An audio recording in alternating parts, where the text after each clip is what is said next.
نحمده ونصلی علی رسولہ الکریم۔ روایت کو مجمع کر کے مذکورہ بالا صورتحال سامنے آتی ہے۔ اس طرح ساری روایات میں تطبیق بھی ہوگی کہ ظہور مہدی کے تحریک کا آغاز مکہ سے ہوگا اور اس کا ہدف بیت المقدس ہوگا۔ اس دوران اپنی جدید حکومت کے قیام اور لشکروں کی تربیت میں ایک زمانہ درکار ہوگا تاکہ بیت المقدس کی طرف لشکر کشی کی راہ ہموار کرنے کے لیے بھرپور تیاری کی جا سکے۔ یہ بات واضح ہے کہ نبی کریم صلی اللہ علیہ وسلم کے حدیث مبارکہ، صحابہ کرام اور تابعین اعظام کی روایت و آثار میں ظہور مہدی کے ساری تحریک کو بیان کرنا، آپ کے تمام نقل و حرکت کو ذکر کرنا مقصود نہیں ہوتا، بلکہ بنیادی ہدف ان امور کو ذکر کرنا ہے جو آپ کی تحریک کے منہج کو نقصان نہ پہنچائے اور مسلمانوں کو دل میں امید کی کرن روشن کرے۔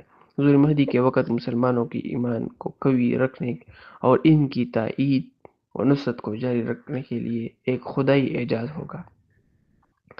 راجح یہی معلوم ہوتا ہے کہ امام مہدی اپنے نومولود حکومت کے اطراف میں حجاز اور دیگر شہروں کے اندر اپنی مصلحت کے مطابق سفر کریں گے۔